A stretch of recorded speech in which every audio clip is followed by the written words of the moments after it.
Another issue with the Phillips curve in the 1970s was that we were being hit with supply shocks. And so a supply shock is some sort of unexpected change on the supply side of the economy. So meaning like a change in a commodity price, something that's important in the production process. And in the 1970s, the key example was oil price shock. And so the oil prices were going up both because of the formation of OPEC and because of wars in the Middle East. And so a supply shock, a negative supply shock, a shock where the price of oil is going up, can shift the Phillips curve up by changing the labor market equilibrium. And the reason is that uh, costs go up, and so profits go down, and that decreases the price setting curve. And we move from a point like A to a point like B. And so how does this work? Well, imagine we get an increase in the price of oil. Well, that leads to lower profits, a downward shift in the price setting curve.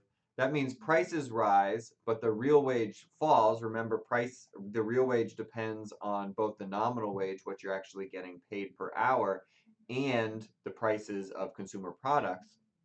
And those prices have gone up because the cost to produce them have gone up because the price of oil has gone up.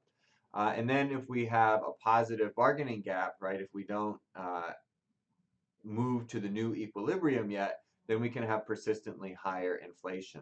And that's what we had in the 1970s. We had this positive inflation and an increasing unemployment rate. And so it became known as stagflation, which is just a combination of the terms stagnation, meaning low growth, high unemployment, and inflation.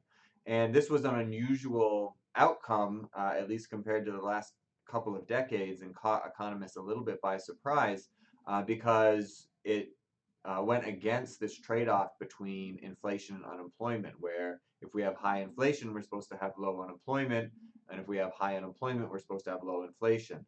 And because of these supply shocks, these oil price shocks, we ended up getting high inflation and higher unemployment. So here we can see the oil price shocks and real GDP growth in the 1970s in the UK. And so, you know, the real oil prices are over here on the right-hand side in a ratio scale. You can see that there was a big increase in the early 1970s, another increase in the late 1970s before it came down again. And we've had, you know, a big drop in real GDP both times. We didn't experience that so much in the sort of this increase in the 1990s, and part of the reason for that was that industrialized economies like the United Kingdom and the United States became less dependent on oil in the production process over that time.